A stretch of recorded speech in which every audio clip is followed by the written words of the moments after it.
I'm delighted to get the opportunity to speak to you, and I'm happy to have met some of you last night. That was very nice.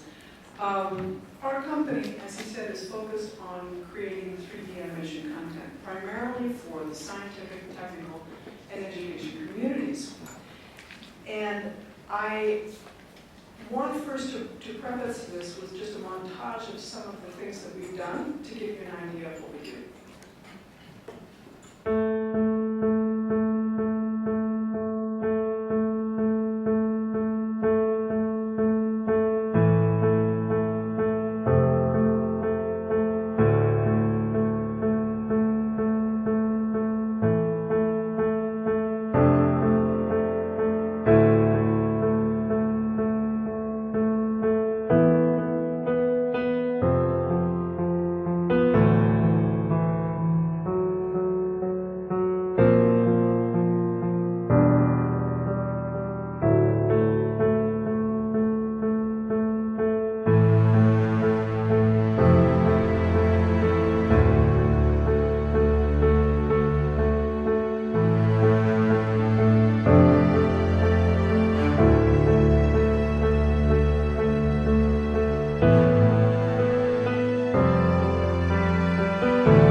I read a book recently that crystallized my thinking on art and science. It was called Fields of Influence.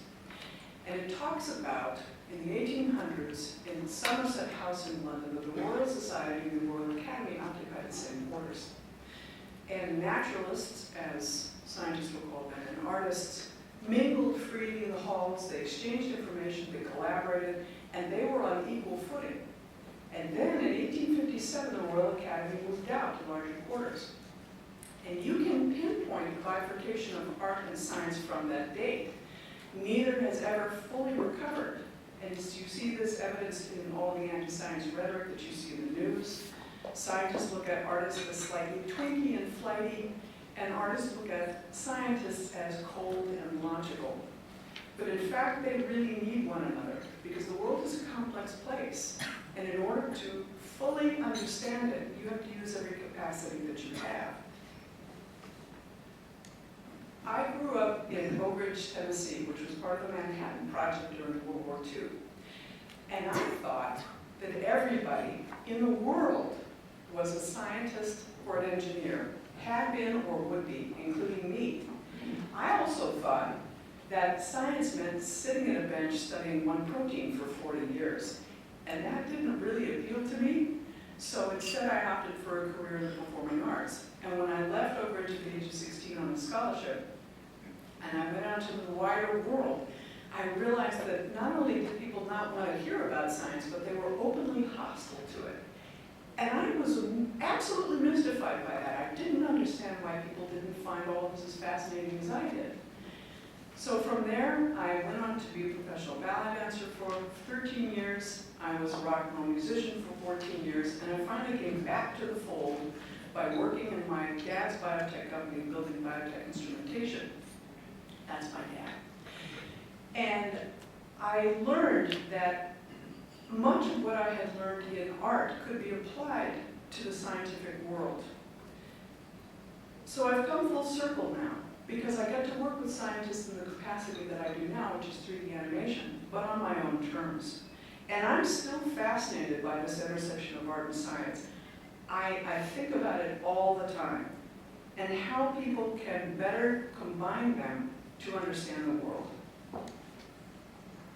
So it took us a very long time to codify what it is that we actually do. We don't sell animations, we don't sell stills or models. What we sell is comprehension. Comprehension in the minds of people who look at what we create.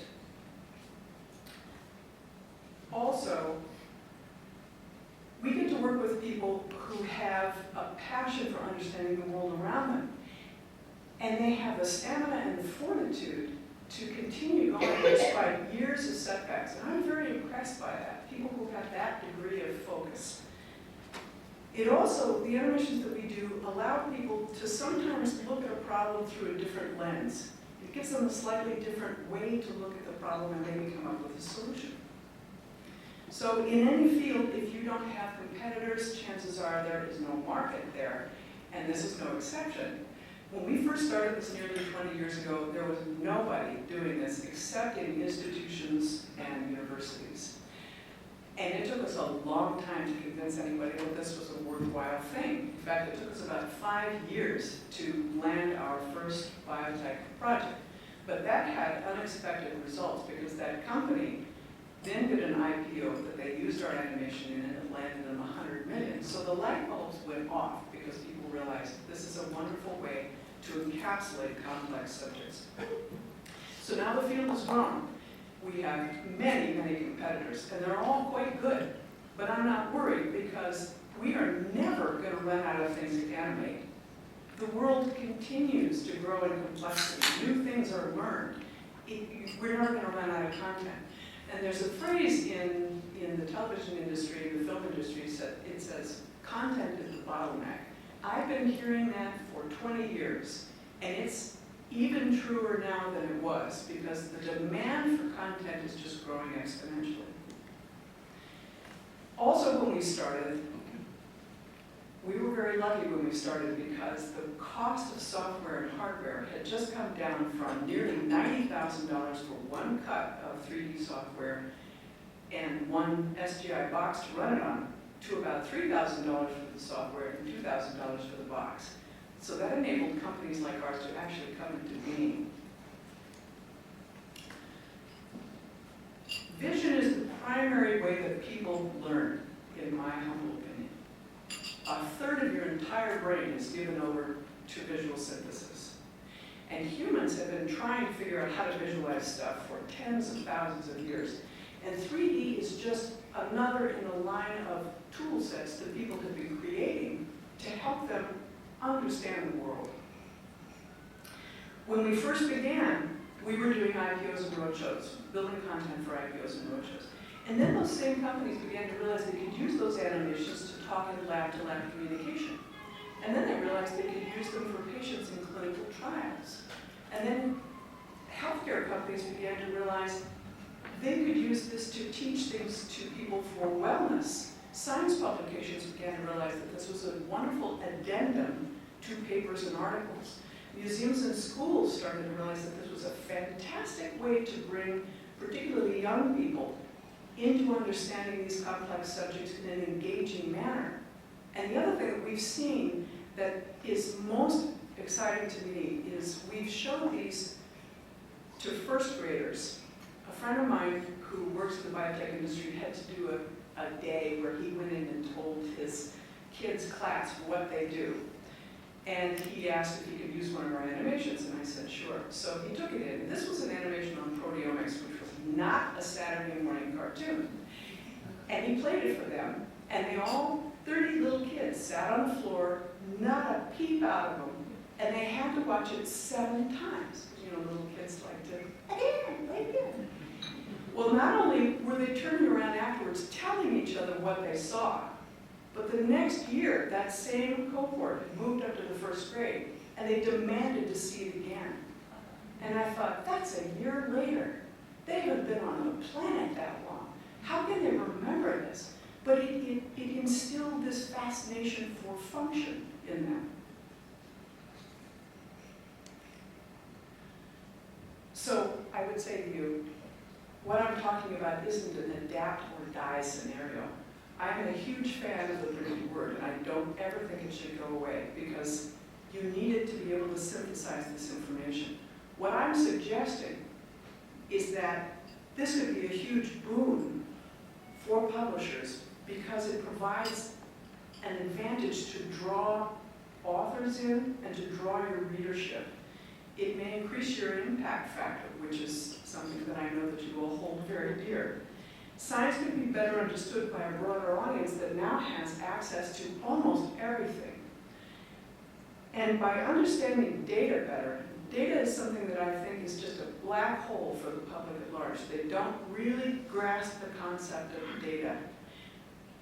If people could understand better what data is, that could help drive patterns of behavior, which might also shift funding patterns for science, which is a good thing.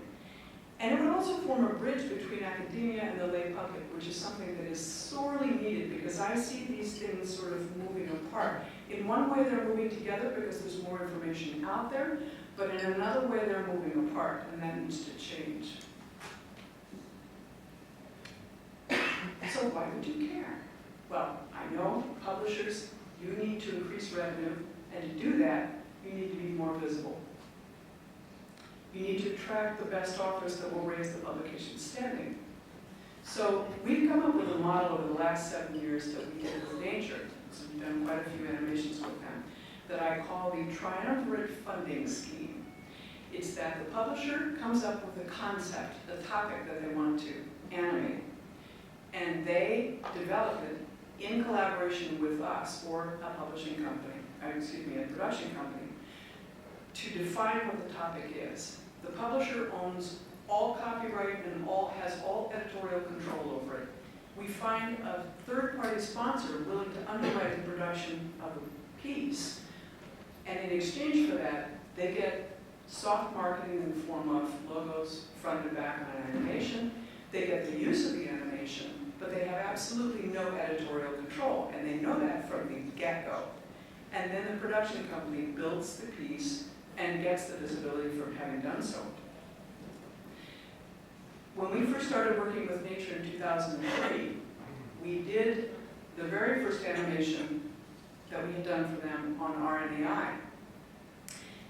And when we finished, that's also not a Saturday morning cartoon, that's a 9-minute animation, which is very long.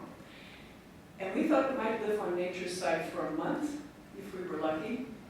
And it lived there from 2004 to 2010, when we did a revamp on it with Craig Mello, who won the Nobel Prize for RNAi. And it got, the first animation got over 6 million hits and 1 million downloads. And I think that Nature realized at that point that this was something that was quite viable, that helped drive readership.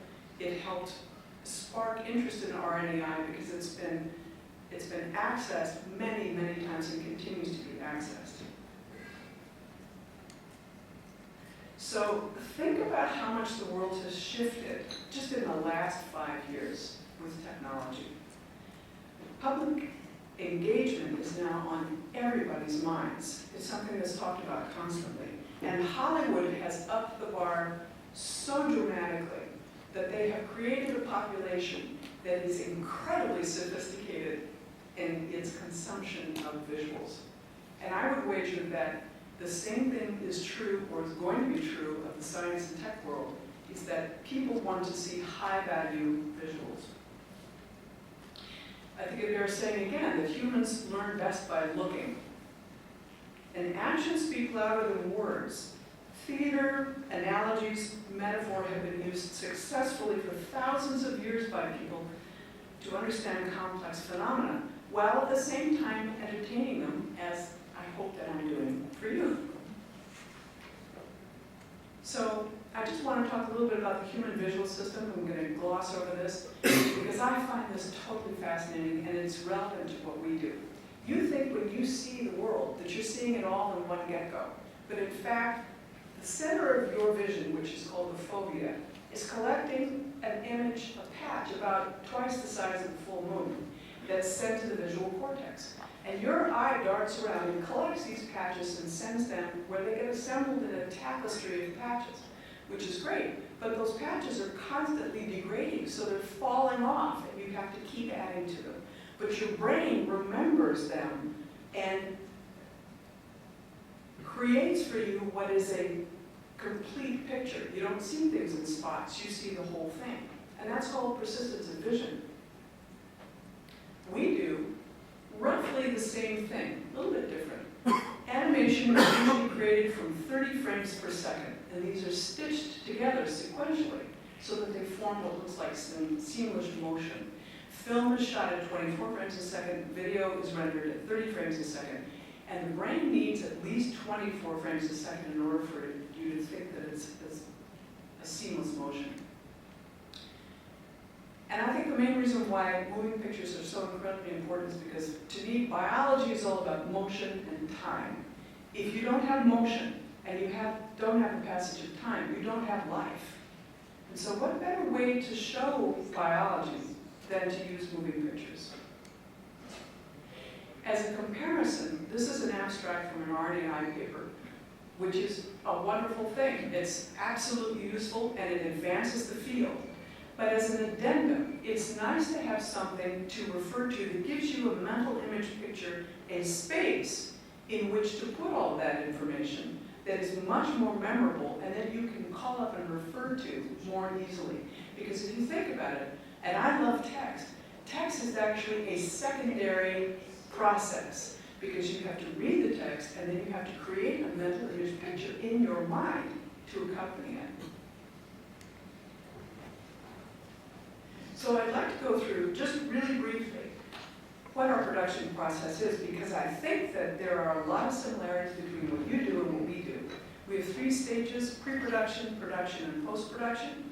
When we start out, the client comes to us with an idea, and we ask them 2 questions. What do you want to show, and who is it for? Because that gives us the subject matter and the scope, the complexity.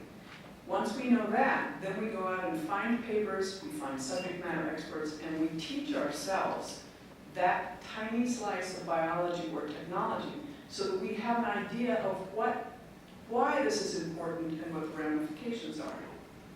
Based on that, we build a treatment, which is a 1 to 2 page document that details the scope of the animation and what you may see.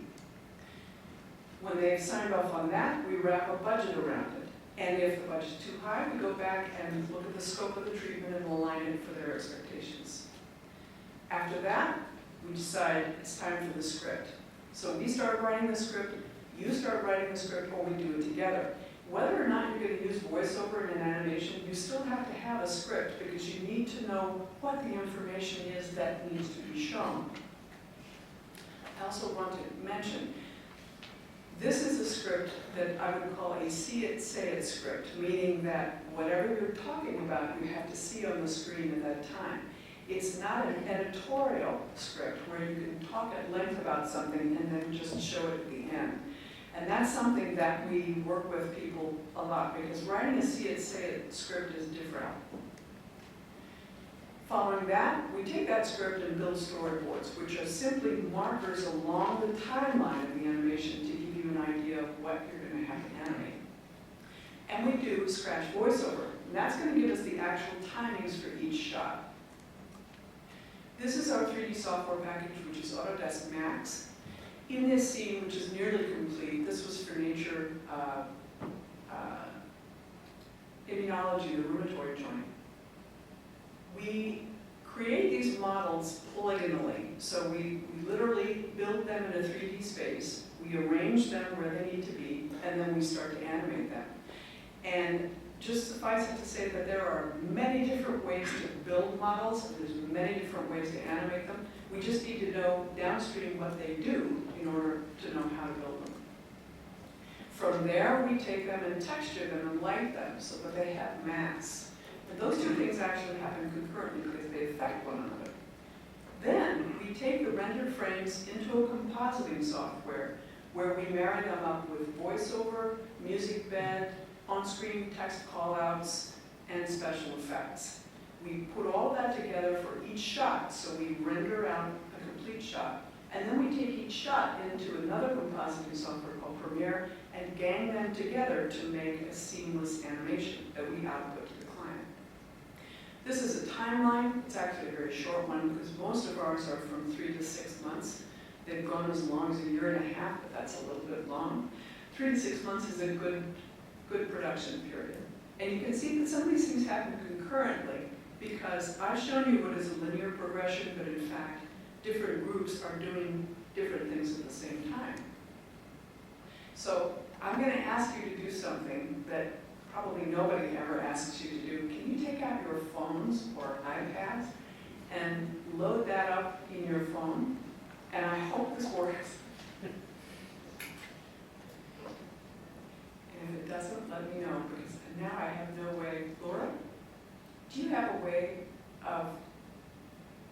getting over to, oh, well, never mind, I didn't set it up.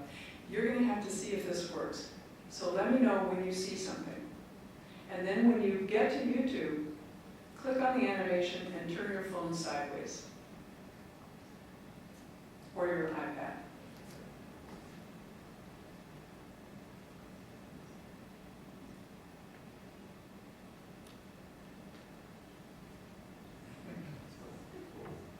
Now, move your phone around. You are in a 360 virtual environment. This is where things are going. We're moving off a flat screen. If you can't see it, but your neighbor can, it may depend on what kind of phone that you have. I know it's a very strange URL. But, and I'll show you after this is over, I can show you on the big screen what this looks like. But it is a virtual world that you can move around in. In this particular one, this is just a canned 360 movie, so you can't actually affect it, but you can move around in it.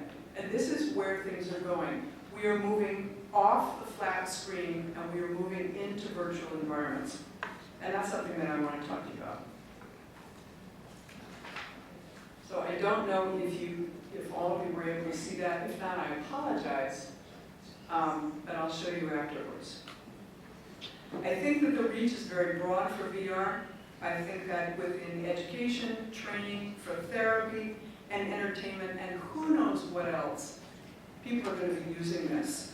I think you're going to see adoption of this to begin with in the next 12 to 24 months because there are headsets and other ways of looking at VR that are coming into the fore. So most of our clients over the last 20 years have become incredibly good friends. And one of the reasons they have is because we really respect what they do. And we think that they're changing the world, and we want to help them do that. Anywhere near the scientific discovery process is one of the most intoxicating spaces I have ever been in, and I want to be as near to that as I can. This is as close as I'm going to get to being a scientist. And I find it utterly fascinating. As one small case study, when we were doing the RNAi animation, we had a short vacation and we went to see my parents in Rockville, Maryland. We were sitting at my mom's kitchen table with 2 laptops, staring at each other, trying to get this piece finished.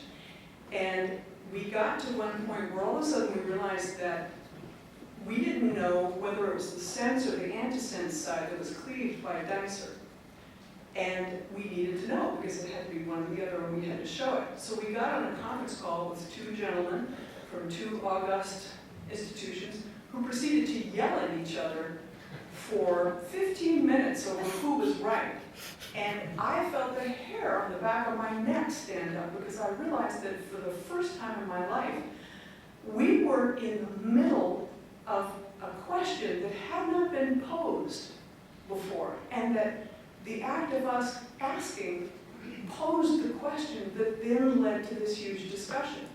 That moment has propelled me for the next 12 years. I don't think I'm ever going to get that again, but once in my lifetime to feel that moment where you are poised on the edge of the cliff and you don't know what is real, and you're talking to people whose livelihoods are nothing but that, just living right at the bleeding edge and peering into the darkness.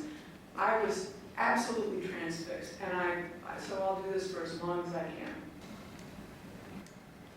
So again, I'd like to thank you very much for hearing me out. I'd be happy to take any questions that you have, so thank you.